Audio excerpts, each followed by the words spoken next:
Hi everyone, it's Melissa from Welcome to the Woods. You're watching Hometalk, and I'm going to show you today how I made my own countertops from start to finish. This process took me about 11 full days of work. The first thing to do was set up a completely level workspace, and I did that using 2 sawhorses, long 2x4s, and then 1x4s running perpendicular. Solid surface is really heavy, and so whenever you're moving it, you need more than a few people to lift and carry it. The first thing we did was mark off the line of where we wanted our flush undermount sink to go. Then we used straight 1x4s to create a template for our router to run against. To say I learned a lot during this process is such an understatement. I was nervous taking on this scale of a project, but if I can do it, then you can too. Next, we cut out the hole for the faucet, measuring 1 inch away from the edge of the sink, and then using a smaller carbide drill bit to get a start. Then we used a hole saw bit to drill out the 1.5 inch hole for the faucet. My countertop ended up being really long. It was like 139 inches, but we did have to cut off a little bit of length on the sheet. Any tools that you're going to want to use for this material would be similar to what you would use to cut an extremely hard wood. So you're going to want really nice, brand new sharp blades. Okay, so how we're going to get these 2 pieces together is by using a special type of adhesive for solid surface counters. Now, it's a 2-part adhesive that hardens as it mixes together. So what we want to do is, of course, check its level and lay down wax paper to protect against drips. Then we're going to sand the seam and clean it with alcohol, with rubbing alcohol. Now we're going to squirt out some of the adhesive in that special gun because you want to make sure that it's mixing together as you squeeze, and run 2 1/4-inch beads along each side. You want to do 2 because you don't want any part to miss like some of the actual hardener or miss some of the actual adhesive. So it just kind of prevents there from being any weak spots.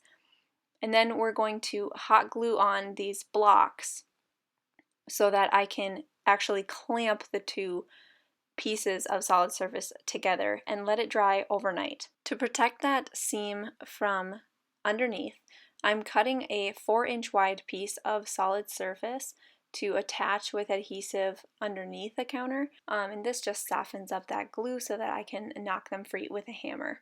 Using a succession of 100 grit and higher sandpaper and my random orbital sander, I go on the seam to get rid of the bubbles of adhesive that I had. Once it's totally smooth, then I'm ready to build up my drop edge and attach that seam plate. I cut strips of 1-inch wide solid surface, and then I dry fitted them to the drop edge. I'm building up the edge so that it sits appropriately on my cabinets and lifts it high enough that I can still open drawers. The material itself is only 1/2 inch thick, so I cut 2 strips to make 1.5 inch thickness.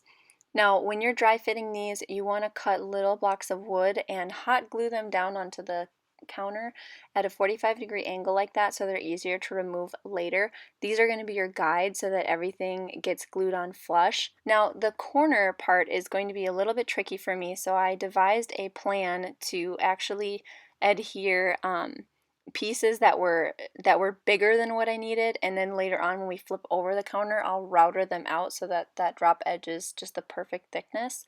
So when we got to the corner, I just took a small piece of solid surface.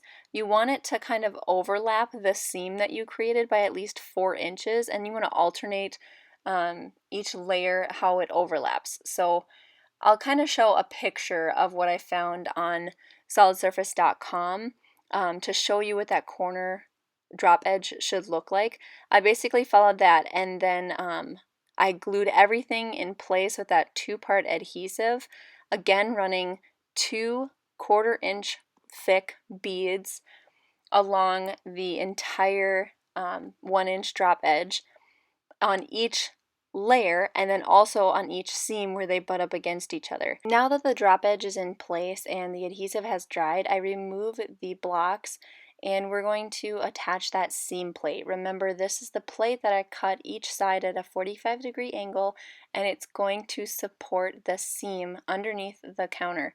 So it gets glued down just like this. We coated it in the adhesive, and then we put a clamp on one end, and since I couldn't clamp the other side, we just put some heavy bricks down and let that dry overnight. After everything was glued and dried, I removed my clamps and everything to begin the sanding process. At this point, my countertop is still flipped upside down, so I got every single aspect of the counter that I could from underneath, including this is the flush mount edge where the sink's gonna go. Then when it was finally time to flip over the counter, again I enlisted the help of multiple hands just so that we could safely do that. Special thanks to my awesome neighbors. Now that it's flipped over, here's where we're at. It's looking really good, like a real counter, and I can see the finish line ahead. So this is kind of, we have a lot of sanding to do, finishing, and I have to router that whole edge to take off that excess corner solid surface and just kind of clean up that drop edge that I built. To run my router along the entire edge again, I built a kind of guide with 1x4s for my router to run against, and I used that bearing to just clean everything up, cutting off the extra adhesive and making sure all of it was very flush so that I could sand. Running the router in the corner was a little bit scary, but I just set up my guides and I took it slow. When I finished up, it was ready finally for the long process of sanding. Now, sanding your whole project is it's a beast in and of itself. It took quite a lot of time, but actually the fastest way to do sanding is to do it in a progression of different grit sandpapers. So I started with 150 grit, I went to about a 200 grit, and then I ended with a 250 grit sandpaper for a matte finish. Okay, now it's time to get ready to mount the sink. I'm going to attach these undermount sink clips with this 2-part epoxy. Again, it's an adhesive that dries hard. Now I sand the area underneath the counter. You can see I marked off where the sink's going to go, and right next to that, I'm going to use the epoxy to adhere those bolts.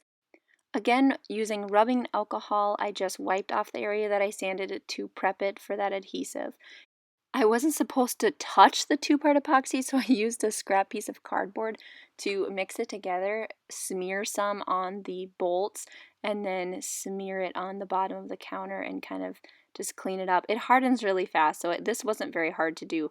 But make sure that this is done at least 24 hours in advance of you actually installing the counters, because that epoxy needs to set up.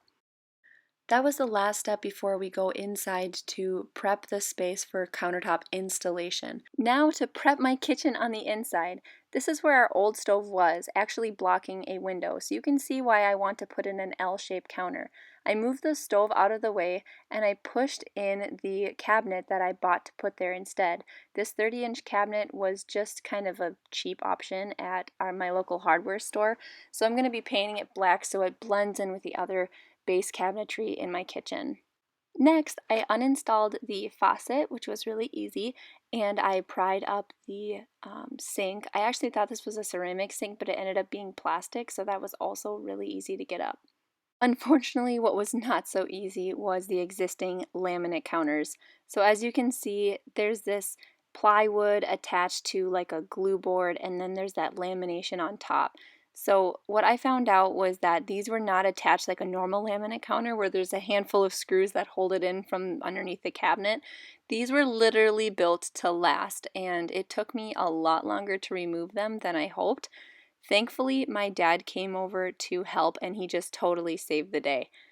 What we had to do was chip off the lamination slowly and then expose all of these like riveted nails, the kind that they put in pallets, you know. They look like a screw on the bottom, but they don't have any way to remove them from the top. We banged around them until we could get the head, and then we pulled them out slowly one by one with pinchers. I think we pulled out 60 of these from the top glue board, and then fortunately the layer below that was plywood didn't have the riveted nails, it just had normal nails into the cabinet bases, so those came up pretty easily with just some prying and back and forth. When they were finally off, I came in with a vacuum to clean my area, and then I'm going to start building the supports to actually lay that solid surface down on my cabinets. These supports are 3/4 inch thick and 3 inches wide pieces of boards that I pre-cut, and right now I'm doing dabs of silicone on each edge of the cabinet to kind of hold these sort of in place. Finally, we could bring in our counter. We moved the range slightly out of the way so that someone could support the edge of the counter there. We walked in, we had 5 people carrying the whole thing to support it again, and we had it on a 2x4. We walked in, we set it down, kind of regrouped, and then when it was time to set it into place, we had to install it at a 45-degree angle.